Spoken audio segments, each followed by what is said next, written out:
on this episode of Lifeguard. Torrential rains in Long Beach flood the LA River, threatening the lives of 3 stranded men. Swiftwater is absolutely dangerous, especially in these concrete canals and the rivers like we have here. They're not made for recreation. There's lots of obstructions, there's lots of things to hang you up, there's lots of things that will kill you in the river. The lifeguards have to step up their rescue efforts in order to escort the men to safe ground. The water was rising, where that island wasn't going to be there in the next hour. And in San Diego, thousands of swimmers take to the open ocean. Last year the water was really rough and 62 degrees. Gator means the ultimate challenge. 3 miles you have to finish in an hour and 45 minutes. They don't call it the rough water swim for nothing. But keeping everyone safe is no small task. DC-1, is this a medical aid or just a rescue? It's a rescue, but you're going to want to have medics standing by. Then, high-speed action on Mission Bay spells trouble for the lifeguards. When you get something that goes anywhere upwards of 60 miles an hour and weighs over 1,100 pounds, it's a weapon.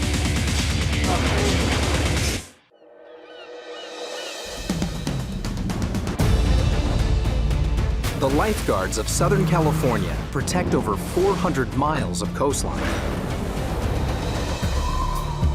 And nothing impacts their day like the weather. As lifeguards, a lot of us are amateur meteorologists. Good weather brings a lot of excitement, a lot of action. On these beaches, lifeguards are the first responders. I have a 911 call of a distressed swimmer. I like those exciting days where you don't really know what's going to happen. Dispatch, the person injured on a vessel. They are there to save you. They are there to lifeguard. Long Beach, California. Typically home to blue skies and tranquil waters, the city receives only about 12 inches of rain a year. However, Long Beach is also the end of the line for the nearly 50 miles of concrete channeling known as the LA River. And while the river is typically calm, a rainstorm in Los Angeles can change that rapidly. We realized that night it had rained harder than we had anticipated, harder than the local forecasters had also anticipated. So when we came into work that morning, the river levels were higher than expected, and that's when the call went out. This would be a Swiftwater rescue response to 17 Charlie. Put a man standing in the LA River south of Willow. When lifeguards arrive on scene, they discover that it's not a single person, but 3 people trapped by the rising river.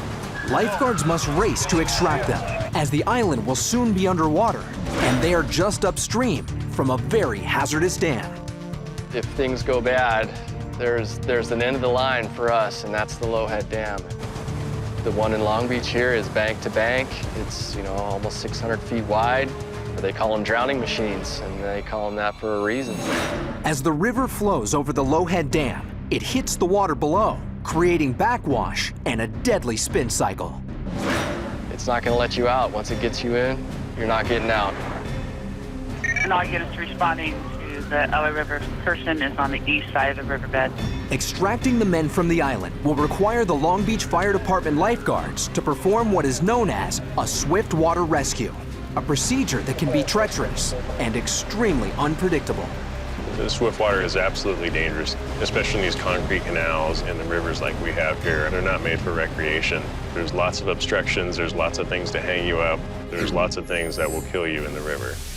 With time working against them, Marine Safety Officers Tyler Warzinski and Patrick Morrison approach the river's edge. We need to set up upstream spotters, and we need to worry about how we're going to get out of the river if things go south.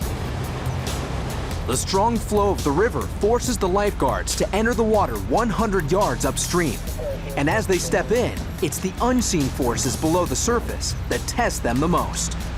The water was rushing pretty fast. The pressure on our legs was so much that I was behind Tyler at this point, and I had to push him to keep him from falling down. Cautiously navigating through the water, the lifeguards must now execute a precise maneuver, floating down the river to the victims. You're talking maybe a 2-foot wide by 7-foot long strip of dry ground that these guys were huddled on. In addition to a small target, the lifeguards must also avoid any obstructions. If you become pinned up against something, just the pressure of that moving water against your body exerts hundreds of pounds of pressure. So you can struggle all you want, fight against it, you will not win. The water will always defeat you. 90 miles down the coast lies La Jolla, California. A beautiful city at the north end of San Diego. With today's forecast in the mid-70s and cooler water temperatures, it would appear to be a fairly normal day for the lifeguards. But today is one of a kind, because today is the La Jolla Rough Water Swim, an annual long-distance swimming event on the open water of the Pacific Ocean. Participants will be at the mercy of the rough surf and strong current. And for the lifeguards, this event is always a busy one. Well, it's probably one of the biggest events that we lifeguard. Every year we expect about 2,000 swimmers, up to 5,000 people in the park. So that's a lot of people to watch and provide public safety to. And if you throw in all the variables that we have with potential for large surf, potential for cold water and hypothermia cases, potential for a shark sighting, it just makes it very complicated. So you do have to have a plan in place to follow in case one of these things does present itself. All right, so we got our basic plan. So Brian, just so you clearly understand, he's going to be operations. Lifeguard Sergeant Rick Strobble will be the incident commander for the Rough Water Swim, supervising the lifeguards working the event. I was really lucky to grow up right here in the immediate area. I was exposed to all kinds of stuff around the water, sailing, kayaking. Right out of college, I went straight into lifeguarding, and I very quickly realized that I loved lifeguarding. And I did other things for several years and had success and failures in what we call the real world, but it was the ocean that I really missed. So I came back, started all over again, started at the bottom, tried out again. It became very clear that lifeguarding was my passion. I'm very blessed to be able to combine my profession with my passion. With thousands of swimmers expected, Sergeant Strobble has assembled an extra-large team of lifeguards today.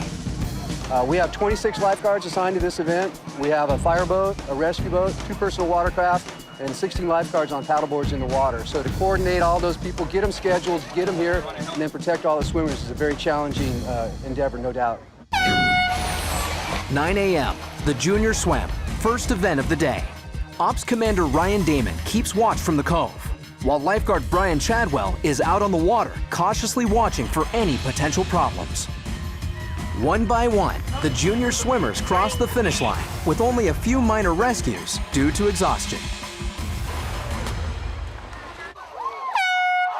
11 a.m., the mile swims begin, and the cold water temperatures have the lifeguards on the lookout. Weather really influences this event. When people are in the water, as long as they are during this event, up to an hour and 45 minutes, hypothermia is always going to be a concern.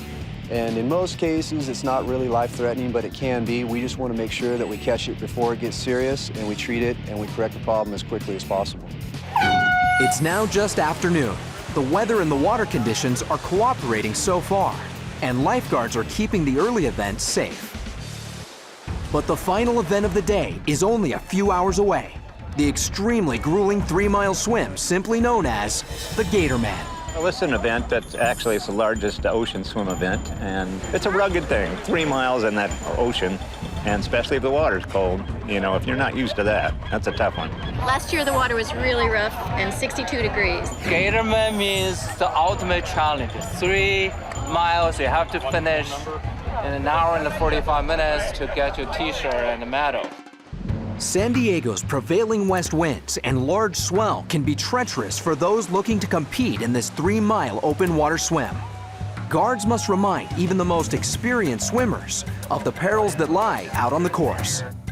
Right next to the pier, we have a notorious rip current, so it is a dangerous area to swim. We recommend that you keep your distance from the pier when swimming. It's now 2:15, only minutes before the Gator Man will begin. Sergeant Strobble gathers all the lifeguards to discuss their final game plan. Excellent work. Probably been one of the best rough water swims so far in a long time. Primary objective, drowning prevention, and then medical aid as needed, all right? Team 1, who's in your team?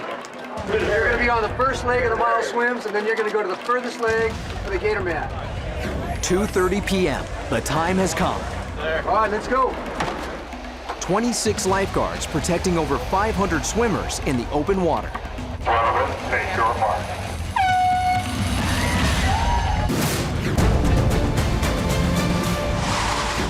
In Long Beach, an overnight rainstorm has the LA River raging. It is also quickly rising, so the Long Beach Fire Department lifeguards have responded to the call of 3 men hopelessly trapped on a sandbar in the middle of the river. Now they must hurry to extricate the men before the island is gone, and they are washed downstream into a deadly lowhead dam. Water was rising. It was rising enough to where that island wasn't going to be there in the next hour. How many victims? 3? 4 victims. As additional lifeguards prepare for backup support, the team plans their return route.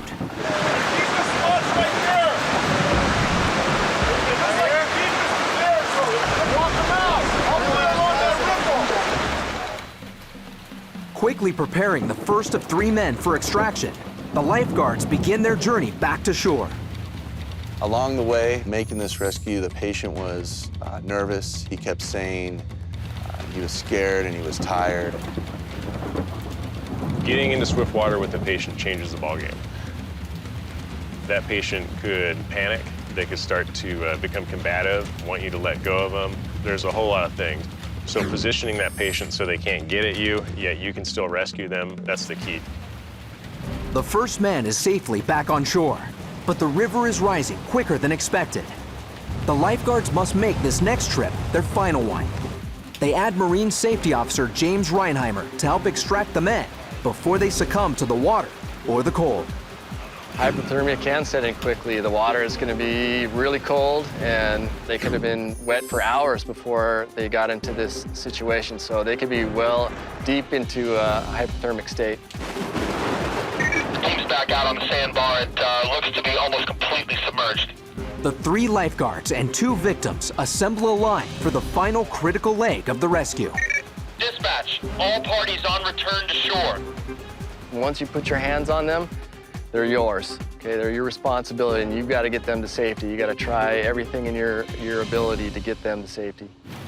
With Marine Safety Officer Warzinski leading the way, the lifeguards battle through seagrass, slippery rocks, and hundreds of pounds of water pressure. You have your biggest guy in the front. He's taking the brunt of the force of the water and leaning into it. So what we did is to put a victim in between each one of us. In the event we did fall down, each person would have a hold of a victim. We can get them over to shore. If they went south, they would go south quickly. 1 second, we would be walking, the next second, we'd be in the water. If he gets swept under and loses his footing, now that victim is taking the brunt of the force, and we're all going to be swimming. All right, they are 15 feet away. 10 feet. 5.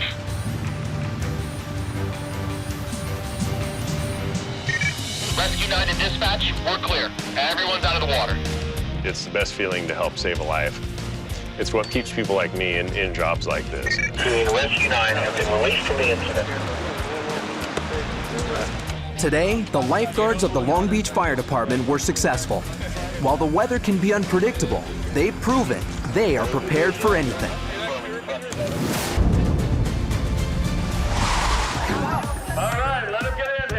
In San Diego, lifeguards are extremely busy with the 81st annual La Jolla Rough Water Swim.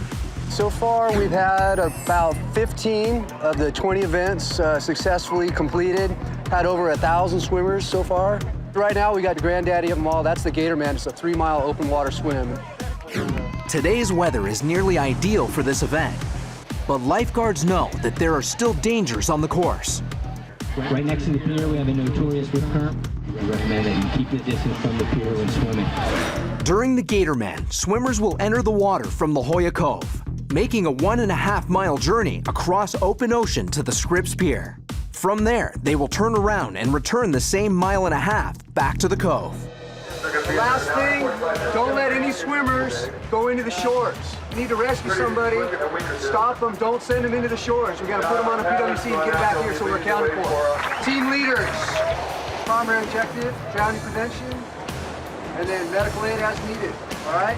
All right, let's go. The lifeguards' plan is about to be put to the test, as 26 guards will protect hundreds of swimmers in the open water.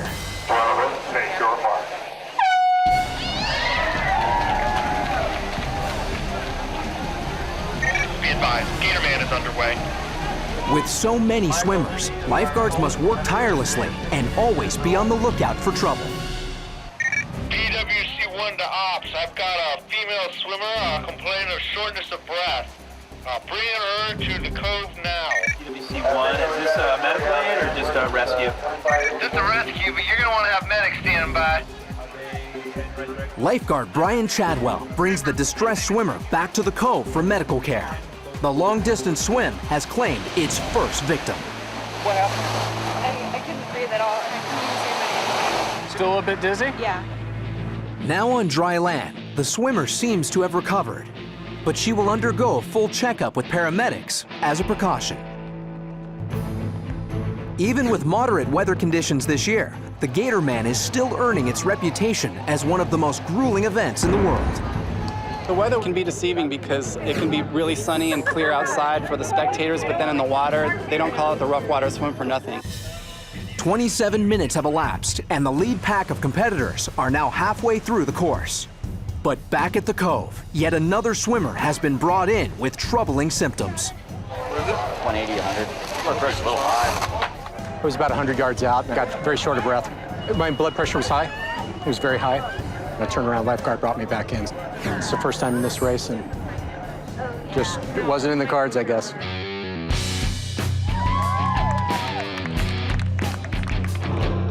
Nearly an hour into the race, and the first wave of swimmers return to the cove, successfully conquering the Gator Man. However, with hundreds of competitors still in the water, the lifeguards have yet to cross their finish line. Off, Marine 1.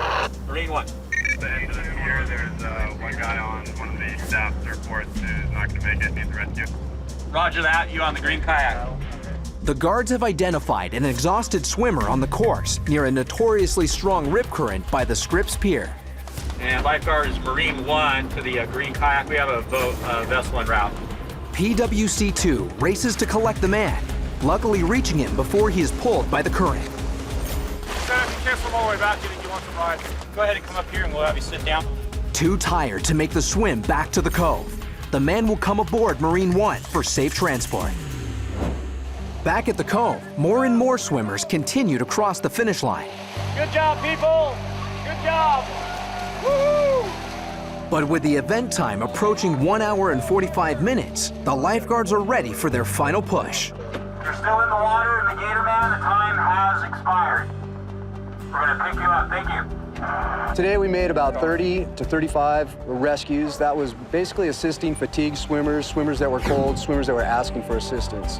We couldn't really do this race as successfully without the lifeguards. They're really a major factor for all of us because they're on their paddle boards and they actually help guide the lead pack of swimmers to where they're going. Nobody drowned. Excellent work. We met our main goal, which was no drownings. Everybody was accounted for. Nobody got hurt. And so it was a very successful event. You guys have been busting your butts all day. We're going to get loaded up and get out of here. Nice job. Thank you. Excellent work.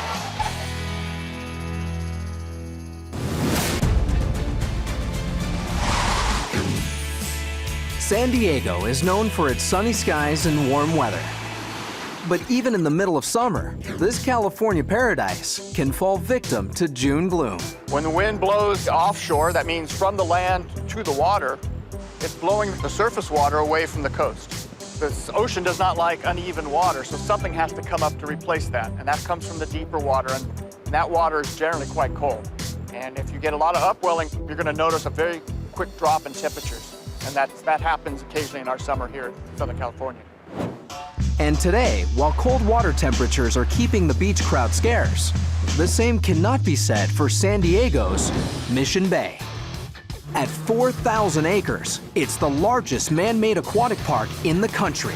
Mission Bay is a unique recreational aquatic playground because it has so much mixes of use. You go anywhere else, it's sailboarding only, or, water skiing only in this area. Swimming, Fishing and water skiing are all popular here. But in recent years, one thing has come to dominate the waterway: personal watercraft. I would say 90% of the water activity out here on Mission Bay is all personal watercraft. There is no brakes, so when you get something that goes anywhere upwards of 60 miles an hour and weighs over 1,100 pounds, it's a weapon. Lifeguards always focus on prevention, stopping and educating PWC operators who are breaking the law. Based on the seriousness of the infraction, the lifeguards decide who gets a citation. I'm going to be issuing you a citation for operating the vessel too close to shore. And who gets off with a warning. Do you have any idea why I've stopped you this afternoon or this morning? No idea. This whole area is 5 miles an hour. It's kind of like when your mom said, okay, sit down and listen to me.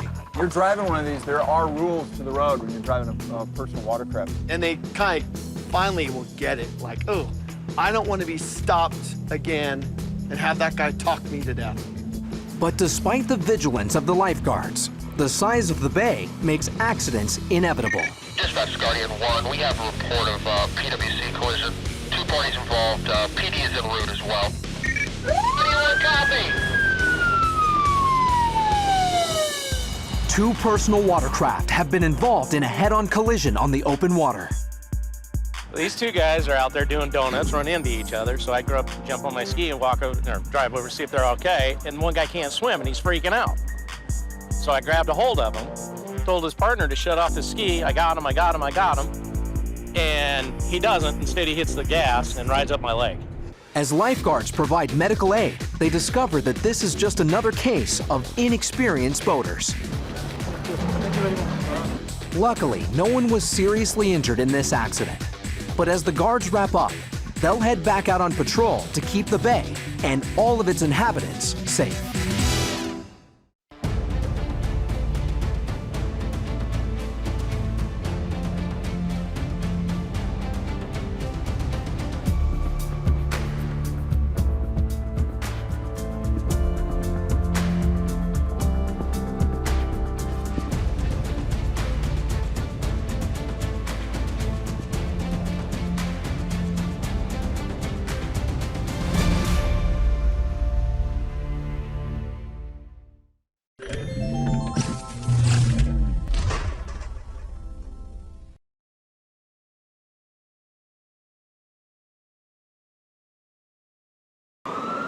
On this episode of Lifeguard, a storm in the middle of the Pacific is making waves in Newport Beach. Big waves. It will break your neck, it will break your back, it will break any limb, it will rip your tendons and rip your ligaments, you know, it will leave you walking astray out of the beach.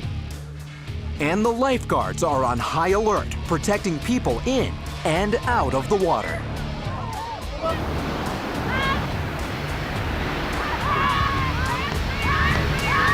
Get the lifeguard.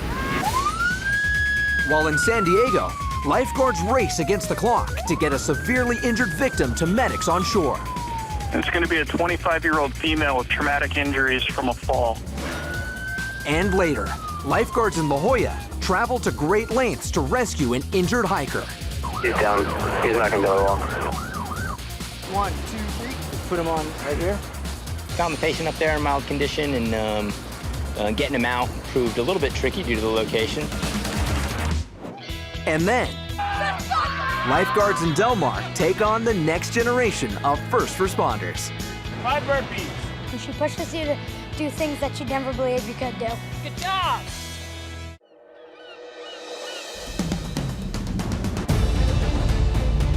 The lifeguards of Southern California protect over 400 miles of coastline.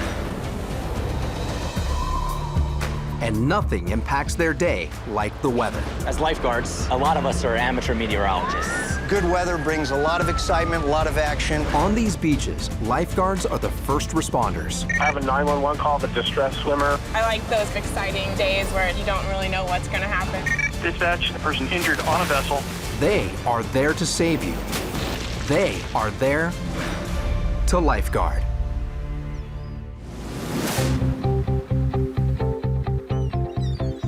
This is Newport Beach, California. Located on the Balboa Peninsula, this beautiful beach is one of the most popular in Southern California.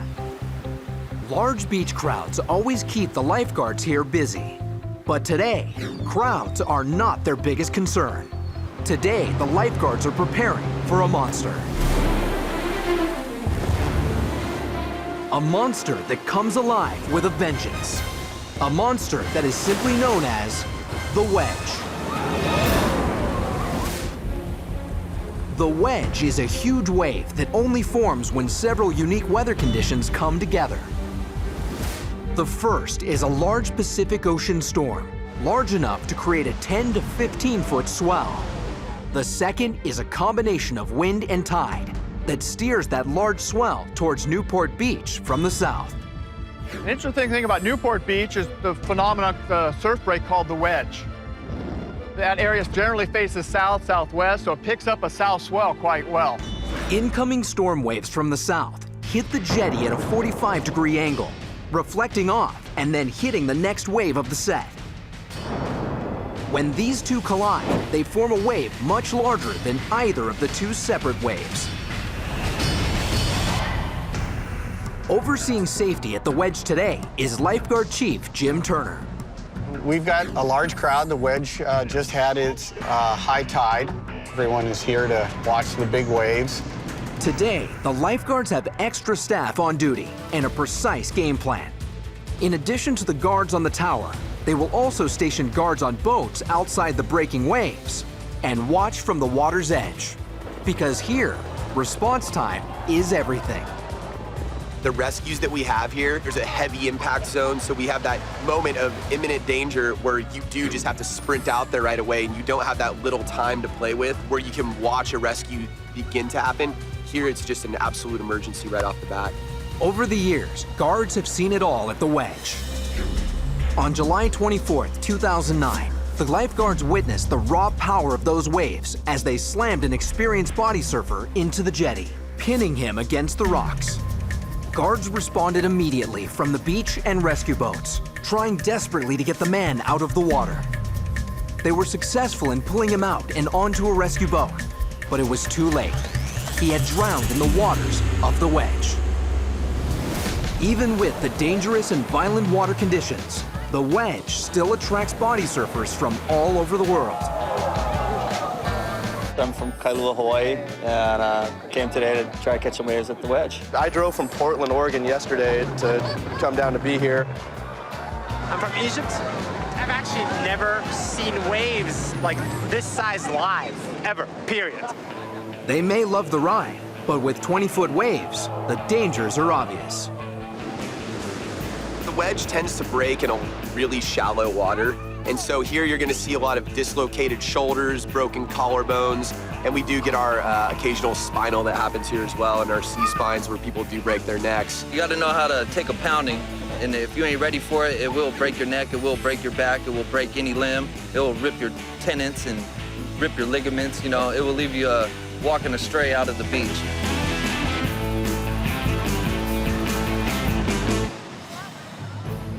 There's no question the Wedge is a dangerous place for the riders, but it's also surprisingly treacherous for onlookers. The spectators are what make us nervous down here. We're very careful about who we allow to go in the water, so we're comfortable with their abilities, and barring some extreme accident, most of them are going to be fine throughout this kind of surf. The problem is the spectators maybe aren't aware of what the conditions are, the dynamics of this beach, how the water washes up onto the sand and can actually pull them down into the surf line. At the Wedge, watchers get pulled into the surf almost every year, and one of the worst accidents was captured by an amateur cameraman. Look at that. Look out. Look out. Look, I don't even know what's going on. Literally coming back in Iowa, we were down at the seashore. Watch it. So, they get sucked. This one's still sitting there. The cameraman turned his attention back to the Wedge. There's a set outside, and they could be hurting. Danny man looks like he is scratching. And then the girls were pulled into the violent surf.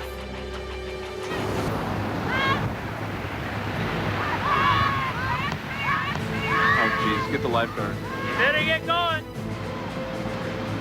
All three women were knocked off their feet and thrown around like rag dolls. Holy hell.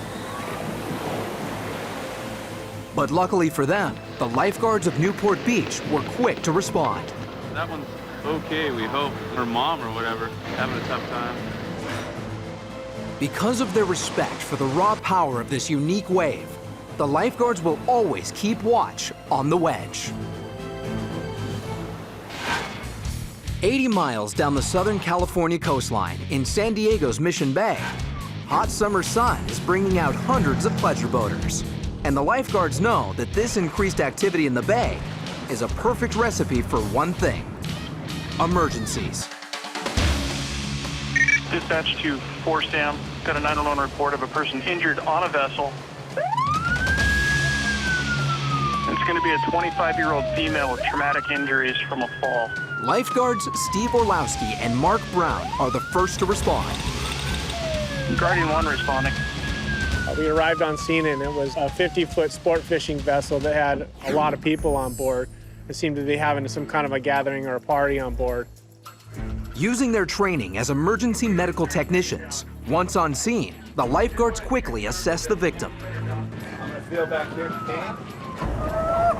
You're gonna be good. Got on the boat, we saw her laying on the ground with a couple wet towels around her, and so we just worked from there. She either slipped and fell or tried to jump from the flybridge into the water and landed in her groin area on the railing of the boat, causing her traumatic injuries. She's got blood here. Yeah, there's some on the side of the boat right there. The victim's injury has caused severe bleeding and needs to be controlled immediately. She was going to be a major trauma, so we wanted to be off that boat as soon as possible. The lifeguards and their rescue boats are crucial in the process of transporting victims.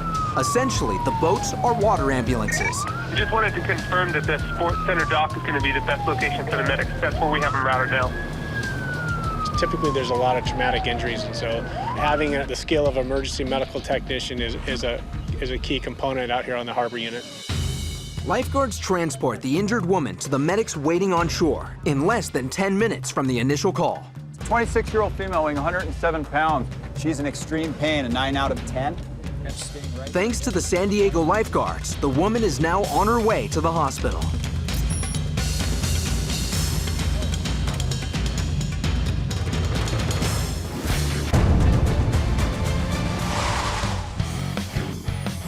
Newport Beach, California is known for its incredible weather and amazing surf conditions.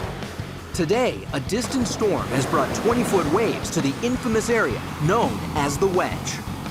But the lifeguards are on alert for another very important reason.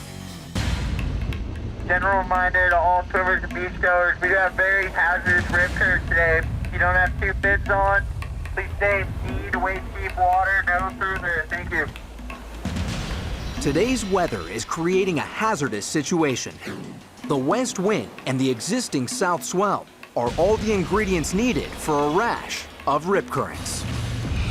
This aerial view shows what a rip current looks like. A strong, narrow current formed by wind and waves that pushes sand and water out to sea. Rip currents are very, very dangerous and really underestimated. People get sucked down in them all the time, and people aren't here to pull those people out of them, or if they don't know what they're doing, they can die. In Newport Beach, the lifeguards on land are backed up by guards on rescue boats stationed just offshore. 17 to main tower. I got a couple of boogie boarders out in the rip. I need to go get them. With his eyes on the victims, lifeguard Corey Klepfer grabs his gear and rushes into the surf. 3 people have been sucked away from shore and can't escape a dangerous rip current. Lifeguard Klepfer quickly realizes he can't bring in all 3 victims, so he signals a Newport Beach rescue boat. The rip current started pulling. They started getting taken out past the surf line, past where they could get in. Once on shore, lifeguard Klepfer takes the opportunity to educate the boogie boarders. We're gonna have a rip current in between 17 and 18 all day, pretty much right there. I think we'll come down here. Yeah. Down here, look for like brown choppy water, white caps. And then if you do get stuck in one, you want to swim parallel to shore until you get out of it and then come back in. Cool. Thanks, guys. Thank you. Yeah, definitely a good learning experience for the kids. They realize how quickly the rip current can pull you out. Luckily, the lifeguard was there, and they helped us, and the boat came, and everything was good. Meanwhile, down the beach at Tower 15, Lifeguard Nick Espinoza is also keeping an eye on the dangerous rips. Today is a great day if you want to come to the beach and see rip currents and understand what they look like and what they do, because they're all over the beach right now.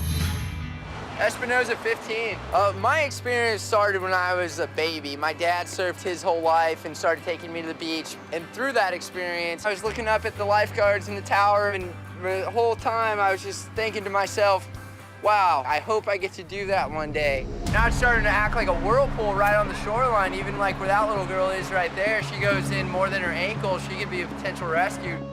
And I've known from a very young age how the swells work during the summertime. We had south swell, but we have a west wind right now. So we're getting wind swell from the west, we're getting south swell coming in, and that meets right in the middle, right on that shore break, especially at 15th Street, because that's a south swell magnet. Nick spots a woman who's been knocked down at the shoreline by a strong rip current. He must get to her before she's pulled out to deeper water.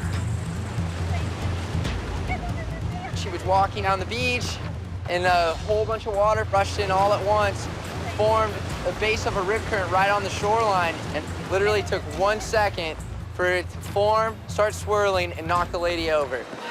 All right, are you okay? Yeah. Okay. You just got knocked down? The wave came behind us, knocked over my knees. I went down, and then we just kept getting hit by more waves that couldn't get out. I thought I was drowning. I thought I was gonna drown. And her too, and then I wouldn't be able to get to her. Finally got us out. It's really scary. As much as I like being super proactive and educating the public and stuff, we're still, no matter what, you're always going to get rescues, and you have to be prepared for them. So I just embrace it, and I love making rescues.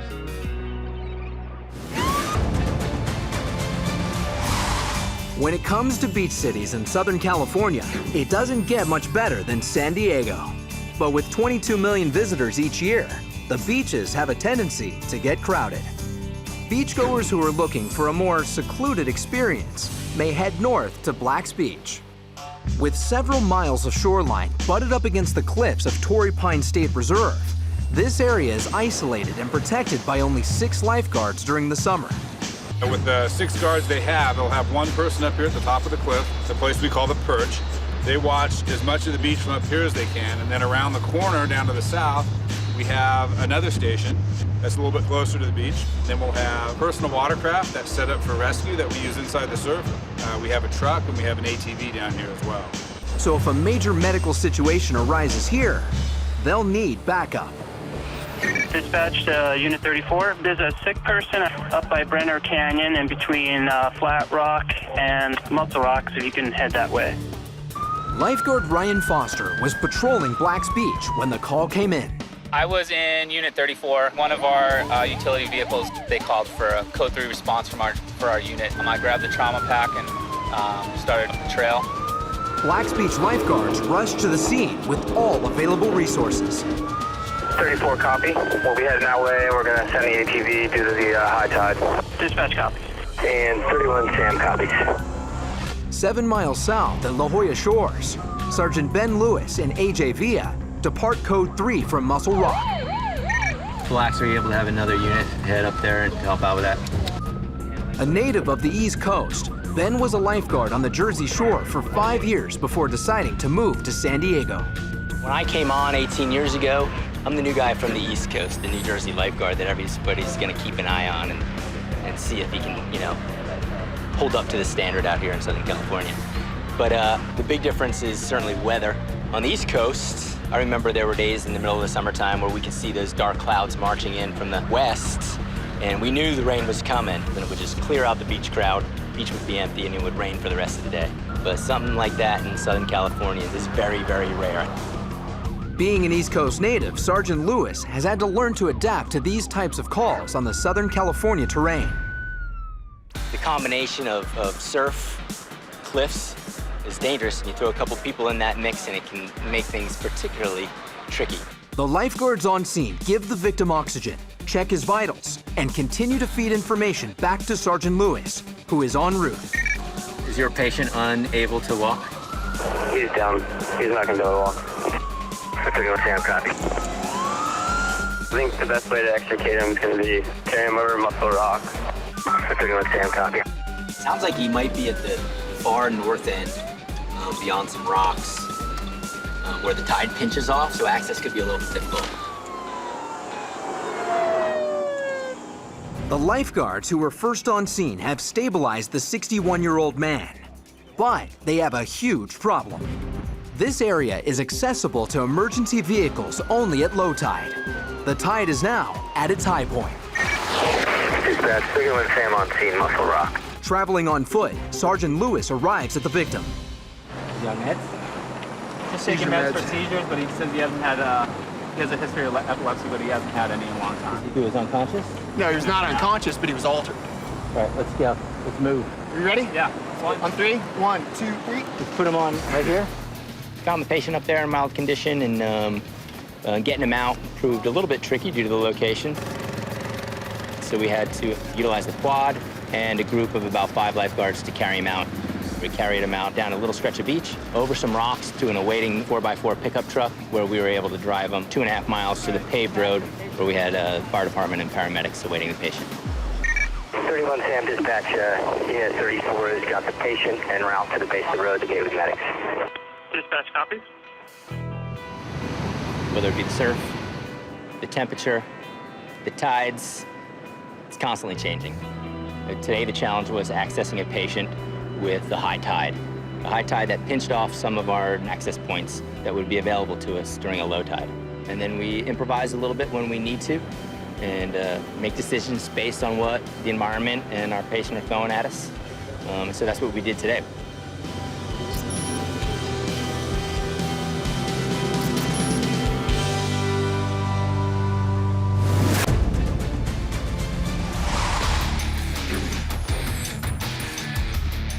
On any given summer day, the lifeguards of Del Mar Beach keep their shoreline safe for beachgoers. From rescues and rip currents to managing high winds, it's not an easy gig. To make matters worse, there's a well-trained group always looking to take their jobs. This is that group, the Del Mar Junior Lifeguards. Around the cone, guys. It's a sunny day in July, and the water is warm. Perfect conditions for these junior guards to learn aquatic skills and team building. The Junior Lifeguard program started about 30 years ago with probably 6 kids. Over the years, it's developed into a very successful program, especially if you're growing up in a beach environment. You want to be aware of beach conditions, ocean conditions, and that's exactly what the Junior Lifeguard program provides. Leading this next generation of lifesavers is a lifeguard with a name to remember. This is Turtle Rudolph. Hello, Leonidas. How's the Del Mar JG mascot? How are you? My desire to become a lifeguard started in college. A lot of my friends were lifeguards, and it looked exciting and fun, and I followed in their footsteps. Being the junior lifeguard director includes a lot of activities. I work with parents and have parent conferences, and that also includes workouts and joining in with the junior guards every day. Ready and down. 1, down, 2. Turtle's super great because she's fun, she's awesome, she's athletic, and she pushes you to do things that you'd never believe you could do. Good job. It's Friday. You guys excited? Junior lifeguards is definitely the building blocks to become a lifeguard. We talk about rip currents, we go through first aid, and they also get to train with lifeguard equipment. You guys know what it means to attack the waves? Of the current staff of 60 Del Mar lifeguards, almost 40% were junior guards. My first year doing junior lifeguards, Turtle was my instructor, so when I was a little 10-year-old, Turtle took me under her wing and showed me what to do and how to do it the best way I could. And basically taught me everything I know, made me who I am now as a lifeguard. Hey, what are you waiting for? Yeah! 5 burpees. Get some air, jump up. Nice job, guys. While Turtle and her team pass on the skills, they also focus on the fun. Kids get fitness, they get a day in the sun, no video games, they're interacting with each other, learning new skills. But the junior lifeguards also get something else. Everyone always asks about my name, and you're just gonna have to come be a junior lifeguard to find the answer.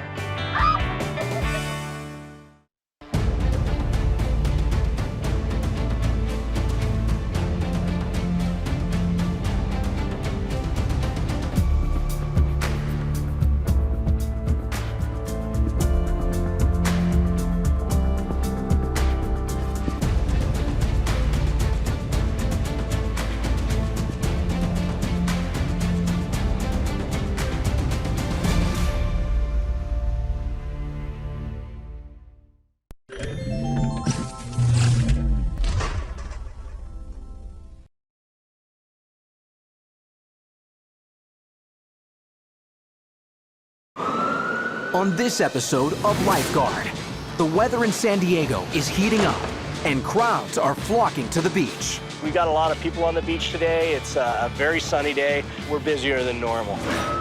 More people mean more rescues. Starting at Wind and Sea, where lifeguards rush to medevac an injured surfer.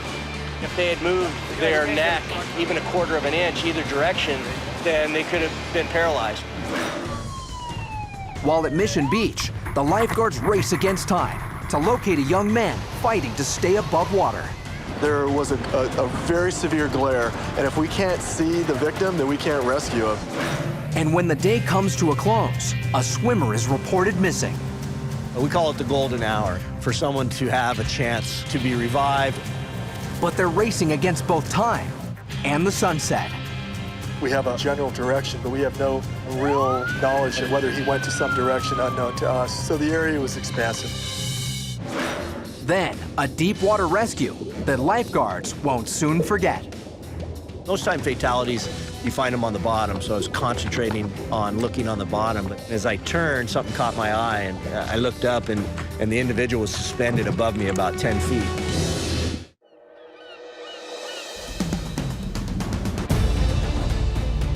The lifeguards of Southern California protect over 400 miles of coastline. And nothing impacts their day like the weather. As lifeguards, a lot of us are amateur meteorologists. Good weather brings a lot of excitement, a lot of action. On these beaches, lifeguards are the first responders. I have a 911 call of a distressed swimmer. I like those exciting days where you don't really know what's going to happen. Dispatch, a person injured on a vessel. They are there to save you. They are there to lifeguard.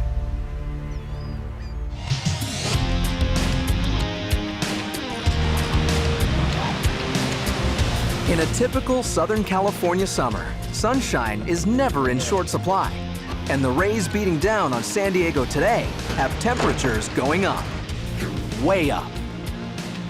This is something Lifeguard Sergeant Ed Harris has been keeping an eye on. We got a lot of people on the beach today. It's a very sunny day. It's very hot inland. It's 100 degrees. It feels like it's probably 80 plus on the coast, and it's a weekend and there's swell. So all those combined for weather mean that we're busier than normal. The waves at Wind and Sea Beach are packed. However, all the lifeguards here know that when the waves are crowded, danger is just around the corner. Wind and Sea to 3 Sam. We have a surfer accident. 2 parties collided in the water. 1 was injured. He's out of the water. Possible head and neck injuries. We will be taking C-spine precautions. Lifeguards do a lot of C-spines. We do at every beach, we do several every summer, and it's something we train for hard, both in the water and outside the water, just because of the consequences for not doing it right are really catastrophic. Sergeant Harris begins to make his way to Wind and Sea, one of many areas under the command of the San Diego lifeguard veteran. You know, I grew up in Orange County, going to the beach, 25 cents a day on the Orange County transit bus, you know, with my brothers and my brother, and you know, spent a lot of time in aquatics, in the pool and stuff like that. I was 18 years old, I joined the Marines, and while I was in the Marines, I taught water survival. I was a scuba instructor and a water survival instructor. In order to be comfortable doing the job that we do, you pretty much have to have grown up in the water, preferably a lot of time in the ocean. And it's a mindset that allows you to remain calm and allow you to just relax, deal with it, because panic kills more people in the water than anything else. And so they really drill in you, don't panic. At Wind and Sea, the lifeguards now have the injured surfer's neck immobilized with a C-collar. You remember what happened? The guy was going left and just kept on going right into me, ran me over. When I arrived on this call, they had a C-collar on him, and they were making a decision on how they were going to get him on the backboard. It's typical for us to go ahead with full immobilization. It's not uncommon that we get word back from the hospital that they had a severe fracture, and if they had moved their neck even a quarter of an inch either direction, then they could have been paralyzed.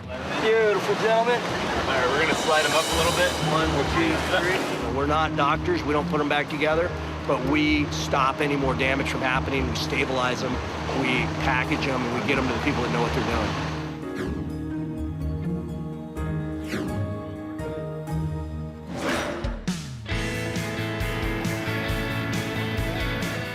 Even with the increased crowds on the coast, the rest of the afternoon is business as usual for the lifeguards. As the end of the day approaches, the gorgeous weather is setting the stage for a beautiful sunset. But for lifeguards, it's also creating a blinding glare, making it more difficult to see the swimmers still in the water. With a higher vantage point, guards in the main tower spot a swimmer struggling in the water. He didn't show any signs that he was a non-swimmer, none, until he just went from 0 to 60 in about 1 second and completely panicked.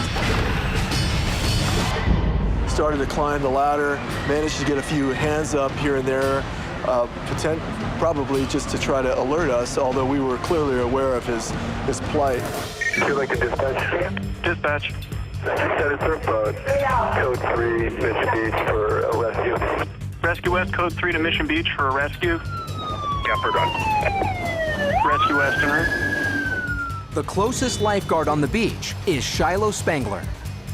And he was right off the tower to the south. I took a board and went out. When I got out there, I went, oh no, he's not there. It was hard to locate him once you got into the water, just because of the wave action. There's a swell running, and so you can't see him consistently because the ocean is bumpy and rolled. He was almost bobbing. Unbeknownst to Spangler, the victim was swept 50 yards north from the point last seen. Lincoln, could you use any resources from PB? He sent a vehicle, one vehicle code 3, right side of the tower, got a rescue, looks like the person may have submerged before the lifeguards get there. Copy, responding 1 unit code. While the lifeguards in the tower can see the victim on the verge of submerging, Spangler is still unable to see that the young man has been pulled to the north. Lieutenant Lerma gets as many units as possible on the rescue. TSAM dispatch, medics to the Mission Beach main tower. Dispatch copies medics to the Mission Beach tower. Possible near drowning. All of the lifeguards' eyes are on the water scanning for the swimmer, but the glare is extremely bright.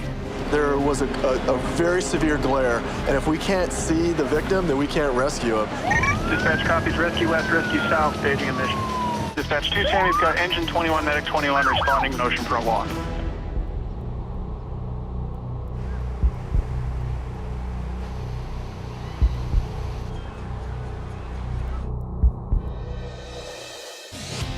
The guards are on scene, they have the victim. They're gonna bring him in, have the medics respond to Mission Beach tower for evaluation. We're gonna get you up to the tower, okay? Just go ahead, just put him right in this truck, just take him up to the tower. All right. Go ahead, get in the other side. Okay? Was anybody else out there with you? No. This was as close as it gets because he was in a state of distress. He was drowning for a good minute. We got him on the board, we brought him in. He was tired, but I checked his lung sounds, they were clear. His sats were good, his vital signs were good. He's a strong kid, but it's kind of scary. That was a very close call. That's about as close as you can get without drowning. It's amazing. Clearly, if he didn't have a real keen survival instinct, then he'd be underwater right now. And that's the scary thing for all of us. TSAM dispatch, our patient is going to be transported to Scripps, La Jolla. Medic 21 to Scripps, La Jolla.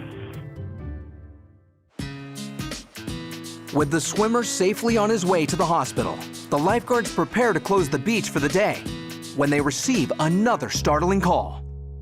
All units, we've received a 911 call of a missing swimmer off Crown Point. An hour before dusk, lifeguards received a report from a woman who was swimming with her boyfriend at Crown Point Shores, and she turned her attention somewhere else for about 5 minutes and then couldn't see him anymore. The swimmer was last seen in an area of Mission Bay known as Crown Point Shores. Lifeguards immediately mobilized to begin their search, deploying a fleet of boats and a search helicopter. We have a person that's missing in the water, then we'll start an initial search with whoever we have, including the lifeguards that are working the beach. They may or may not be dive team members. As the call progresses and we get people in, we'll continue through the call and work the call with as many people as we can get on scene. As the lifeguards search, more information comes in about the missing swimmer. He's a local who swims the same course almost every day. But today, he's gone missing along that familiar route. We call it the golden hour, in which we have an opportunity for someone to have a chance to be revived. And so for the first hour, we're in what we call rescue mode, where we're trying to get resources to you or to the person as fast as we can. And once we got on scene, we learned that she never really saw him go down. She never saw him in any distress. We have a general direction, but we have no real knowledge of whether he went to some direction unknown to us. So the area was expansive. After a 2-hour rescue operation, it is now totally dark. Lifeguards make the tough decision to call off the search. I say to all units, we're terminating the search for the night. Dive team will assemble in the morning. Today's search is finished. But for the lifeguards, their job is far from over.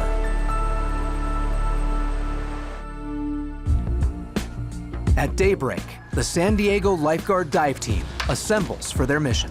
From everything we heard from the RP, this is where he goes. There's no reason to go elsewhere. At that time, they did run a helicopter search of the area, and the boats searched the area also.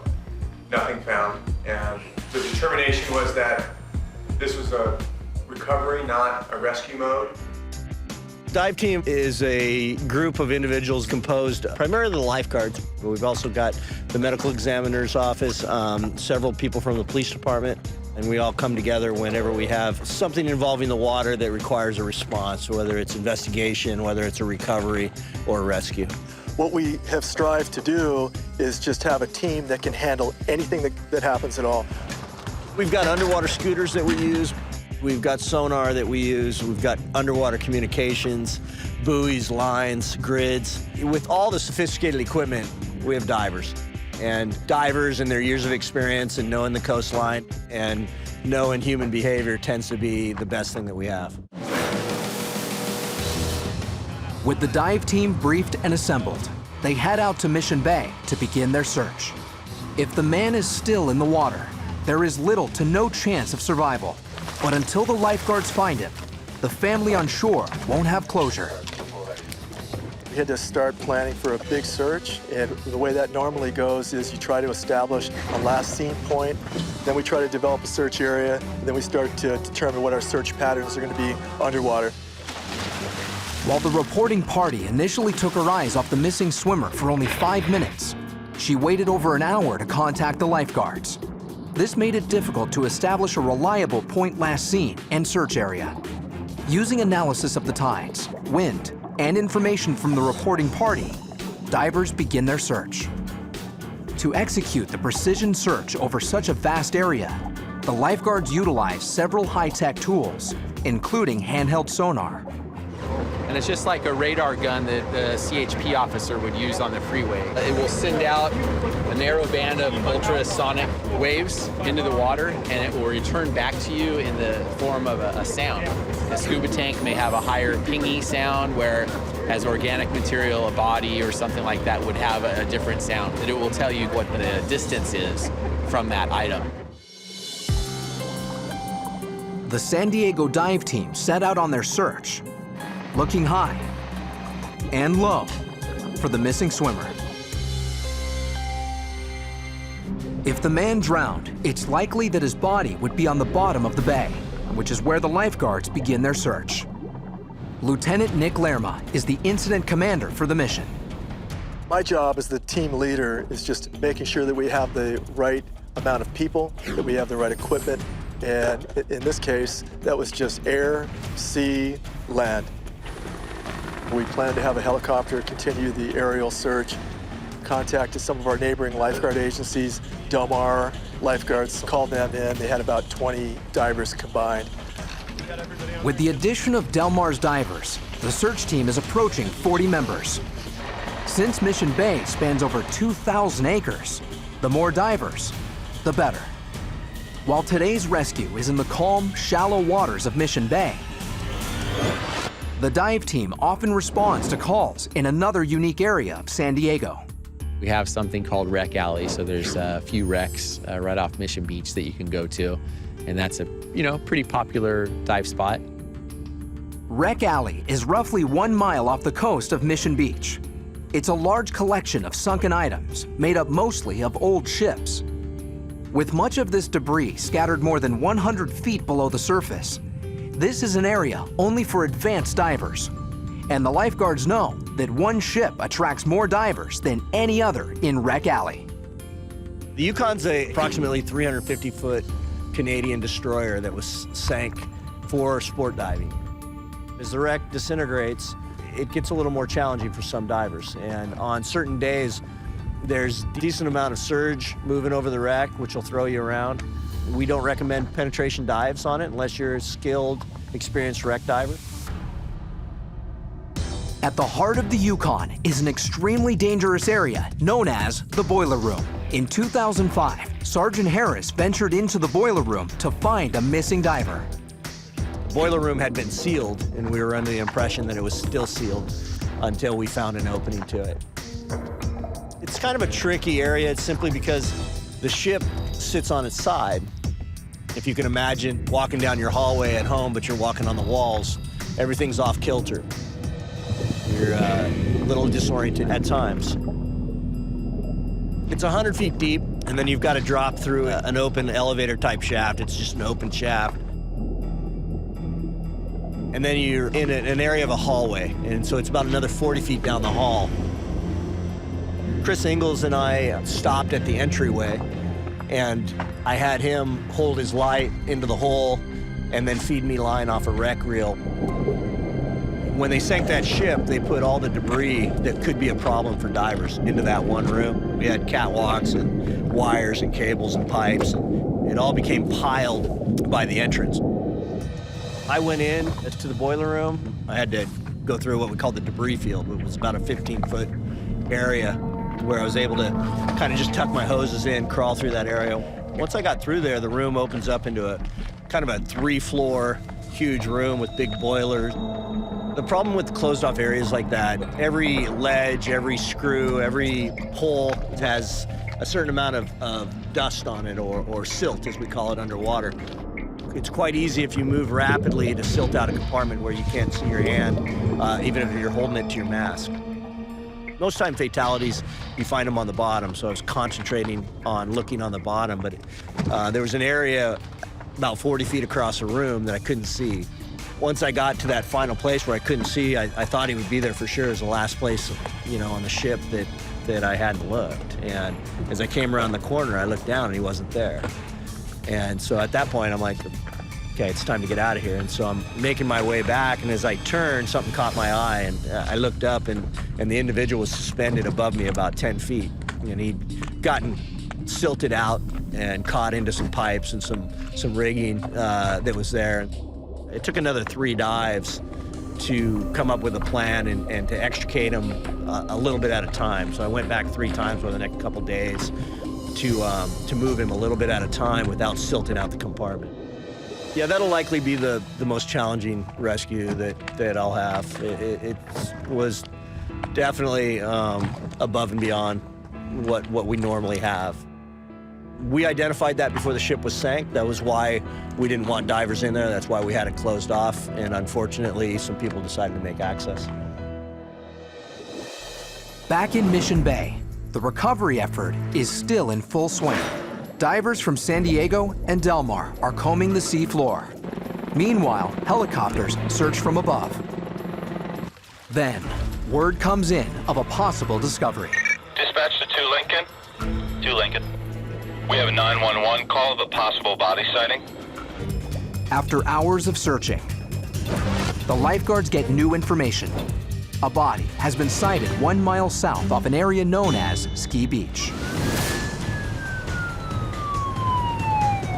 It looks like from the call from last night that the individual has been discovered here off of Ski Beach. Just stand by until we get confirmation. So right now we have Rescue 3 on scene with the body that's been discovered. A local fisherman was on his way out of the bay when he came across the missing swimmer floating, lifeless, on the surface.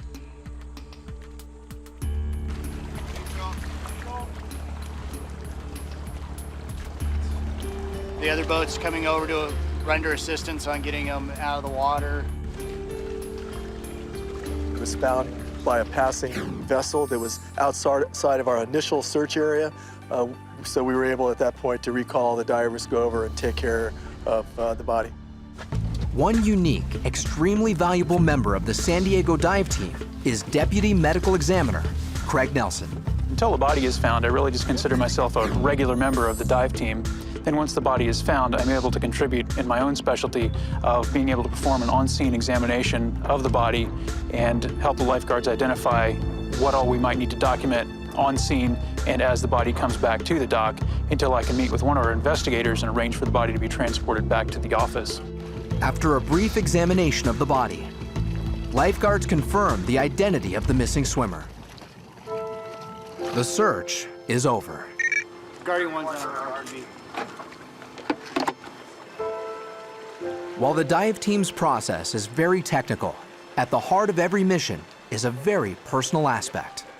I've been on the scene where, hey, the family's waiting on shore for us to bring their loved one back, and so we take that all into consideration. We are successful at what we're doing most often, and it brings closure to families who are desperate for closure.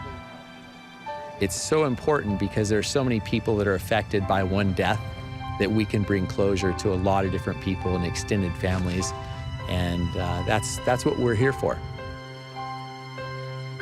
While it's startling and it's uncomfortable at times, it's good to know that at the end of the day, you're able to give closure to somebody.